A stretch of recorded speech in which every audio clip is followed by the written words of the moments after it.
And welcome back to the Chad Hasty Show. I'm Matt Crow, substituting for Chad. You're listening to News Talk 95.1 FM and 790 AM KFYO. You can also listen to us on the Radio Pup app and online at KFYO.com. And unless you've been under a rock in the last couple of days, you know that a historic tax bill has been making its way from the House to the Senate and then now back to the House, I suppose. And on the line to help explain it all is Andy Roth with the Club for Growth in Washington. How are you, Andy? I'm doing great, Matt. Merry Christmas. Thank you. Same to you. Now, for our listeners, tell us, first of all, Club for Growth, how long you guys have been in business and what you all do in Washington. We've been around for about 20 years, and we have about 250,000 members from all across the country, from all 50 states, including Texas, especially Texas, believe it or not. And we are united because we believe in economic freedom, lower taxes, limited government, less regulation. Those are things that no one out here disagrees with, so absolutely, you've come to the right place. Club for Growth has held Congress's feet to the fire on this tax bill. What have you all been doing behind the scenes to help pass this bill? Well, you know, it's interesting. We're usually, we're usually combative with Republican leaders in Congress, typically because they don't do what they say they're going to do when they campaign. On this tax bill, things changed, and I think it's because of the failure of the Obamacare repeal bill earlier this year.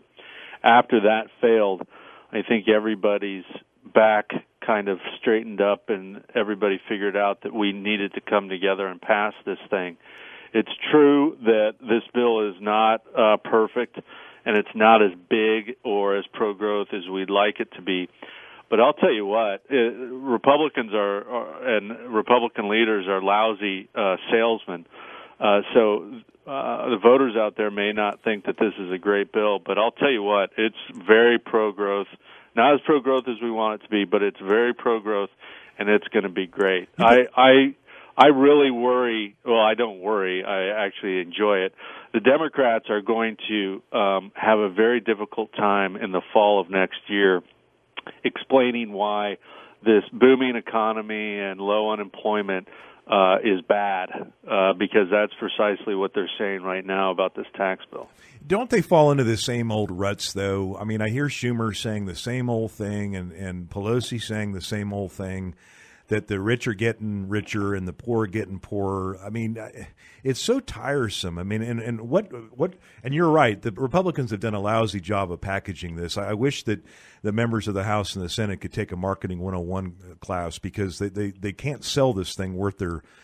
I mean, they can't sell worth their life on this bill. What should the voters know about this bill that we're not being told? Well, first of all, I'm glad that you mentioned Schumer, because he's just been, Chicken Little for the last several weeks, and I think the Democrats are really in a bind here, because they cannot at all appear supportive of the bill, because then it will help Trump, and they know that it's good, but they have to oppose it because it's their only political way out of this. But they're doomed regarding that as well, because I think the bill is going to be such a success. So, but to your question, the centerpiece of this bill is bringing the corporate rate down from 35% all the way down to 21%. Yeah. And people may not feel like that directly affects them, but I'll tell you what, the individual tax cuts here in this bill are modest. But if somebody who doesn't have a job now gets $30,000 because they do have a job, thanks to the corporate tax cuts, that is a $30,000 tax cut for that individual. So the economy is going to boom, and I'll tell you what, in about 7 or 8 weeks, our friends at the IRS have told us that that's when the withholdings are going to change, and people are going to see the tax cuts reflected in their paychecks. So even though the individual tax cuts are modest, and I should say they're still, materially good tax cuts. They're just modest compared to the business tax cuts. People are going to start recognizing the value of this thing in just a couple months. Now, David McIntosh, who heads Club for Growth, kind of doubled down on this whole thing, saying that it's a good bill, but we can do better, and there's no reason why we can't or we shouldn't take up a new tax bill next year. Tell us a little bit about his thoughts. Well, so, for the last several months, or maybe even the last couple of years, we've been talking about how we haven't done tax reform in 30 years, and it's time to do tax reform, and it's going to be this big event, and then after we're done, then maybe we'll wait another 10, 20, or 30 years to do another one. That is not the correct messaging or the correct frame of mind. When you have a Republican president or Republican Congress, you should be cutting taxes every single year. And maybe next year it doesn't have to be big monolithic tax reform, but we should be attacking the tax code every single year. So next year we should be cutting taxes more for individuals. We should be getting rid of the AMT, which escaped the clutches of this tax reform bill. That's the alternative minimum tax. We should help smaller businesses with more tax cuts for the so-called pass-through businesses. We were able to take an axe to the death tax, but we weren't able to kill it completely, so we need to do that. There's a long laundry list of things that we need to do, and next year is a perfect time to get moving on it. You mentioned you thought the failure of the repeal and replace had a lot to do with pushing this bill over the finish line. You think that was a lot of it or a small part of it? So there's two things. One is the way Republican leaders operate here in Congress is that they just a small number of them go behind the closed doors. They craft a bill, and then they spring it on their members and say, take it or leave it. Right. And, they have a big club behind them that they're ready to whack you with if you don't support it. And that's what happened with health care. And people didn't like that, surprisingly, including the Club for Growth and other conservative organizations.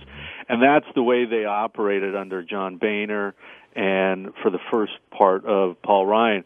And when that failed in such a spectacular fashion, they realized they needed to change. And so as soon as the tax debate started, they didn't craft a bill and then demand people support it. They sought buy-in from the get-go from groups like us and from their members. And then when they were comfortable that everyone kind of was on the same team, then they put the bill together and introduced it. And that was a good idea.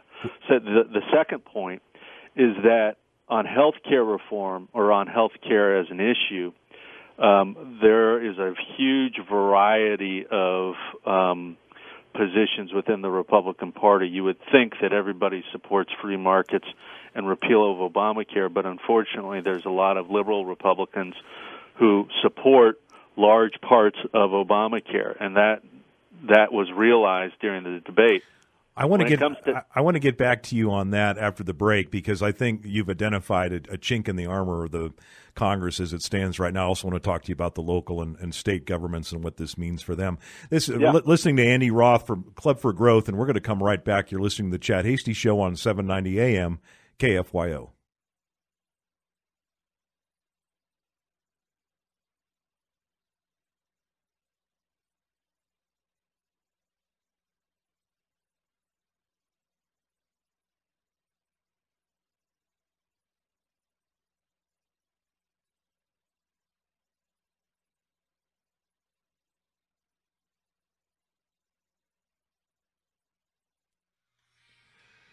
And we're back on the Chad Hasty Show. I'm Matt Crow, substituting for Chad Hasty, and on the line from Washington, D.C. is Andy Roth with the Club for Growth. And Andy, before we go any further in what we were discussing, tell people how to learn more about Club for Growth and give us a little bit of the product pitch that you've got out there for people to enjoy online and otherwise. Yeah, you bet. We're at clubforgrowth.org, and you can learn all about us on there. I think the key thing that separates us from a lot of other conservative groups is that we actually call Republicans, or we hold the Republicans' feet to the fire. If they aren't behaving and acting like conservatives, then we make sure people know about it. And oftentimes our PAC will be deployed in order to defeat them in office. We talked a little bit about Republicans in name only, of course, and that's an old phrase, but it seems that even on a state legislative level here in Texas, where you'd think that Republicans would be real Republicans, we do have a strain of Republican who gives a lot of lip service to conservative economics, conservative spending, conservative budgets, business regulations, and so forth. And but at the end of the day, they waffle or they kind of skirt around the edges. I left Washington 5 years ago. It doesn't seem to be any better in D.C. We still have the same people pretending to be conservative Republicans when they aren't really. Yeah, no, I mean, the problem is very serious, and it goes unreported. Everybody thought that Republicans opposed Obamacare repeal because they voted time after time after time to repeal it. But a lot of Republicans did that knowing that those votes didn't matter. But when the time came, when the dog finally caught the car, they were forced to vote on it. And they were like, I no longer support this. And nobody really reported that. They talked about pre-existing conditions, or they talked about Trump, or they talked about all sorts of things. There was never any media coverage about how these Republicans basically lied to their constituents. And I know that you guys have that problem in Texas with Joe Strauss, the former speaker, and I think groups like Empower Texans have done remarkable work to shine the light on the rhinos in Texas, and we're trying to do the same thing up here in D.C. It's a bit of an ongoing battle, isn't it? You mentioned Paul Ryan earlier, and when Ryan became Speaker, I had my reservations, to be honest with you, because all I could think of was Jack Kemp, and Kemp, of course, had his pluses and minuses, but Paul's never made any bones about being an acolyte of Jack Kemp, and I'm kind of wondering.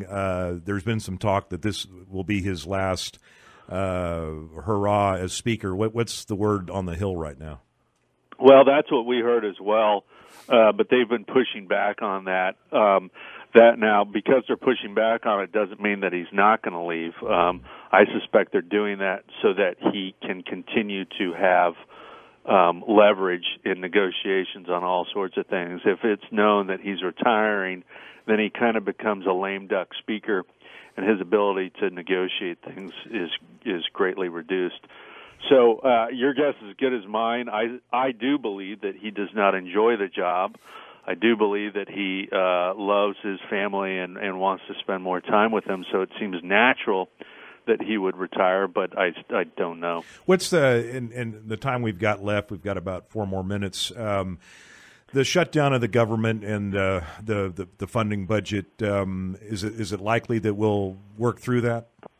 It's a mess. It's an absolute mess. And, between disaster spending, the border wall, DACA, which is the amnesty for children, and then you've got military spending and non-defense spending.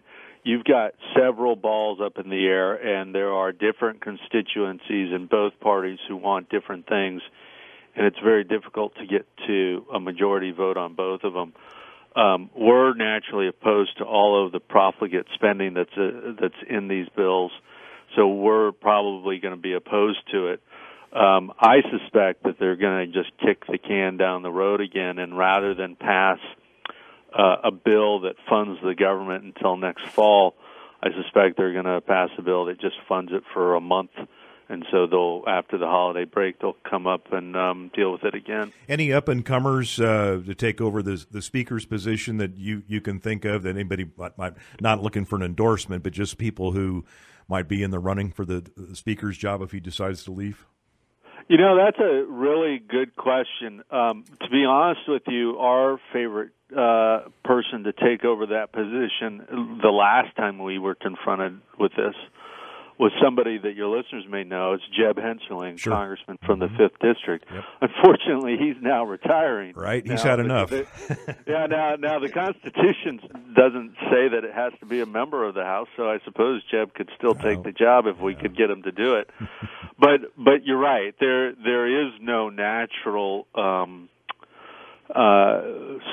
candidate who could garner the support from all members of the Republican Party, and that's the problem, is that if all Republicans in the House were conservative, then you could come to an agreement. But because you have conservatives, you have liberals, and then you have members of what I call the obscurity caucus, which are just people that you didn't even know were members of the House. They just collect their paycheck. They enjoy the trappings of the office. I used to call them the Russian subs on the Hill. You know, they'd sit on the bottom, and you wouldn't even see bubbles coming up to the surface. I mean, they just would sit there. Hey, Anna, just changing gears a little bit, how do y'all rate the president's ledge team out of the White House these days? Oh, we think they're fantastic. You know, the OMB director, Mick Mulvaney, was a former congressman from South Carolina's 5th District that we supported when he initially ran for Congress. And beneath him and in the White House are tons of staffers who come from the conservative movement. So the president did a heck of a job staffing up his team. So if there's one thing that we can be confident about, it's that there are very smart, competent people in the White House who are pushing for conservative policy. And more importantly, they're trying to drain the swamp just as much as Trump wants to. I love Mulvaney. He's an axe swinger. Well, we've been listening to Andy Roth. Andy, thank you for joining us. Club for Growth. Go visit them online. It's a terrific organization. They talk the talk and also walk the walk. So, Andy, thank you very much. Thanks for having me, Matt. All right. You've been listening to the Chad Hasty Show on KFYO.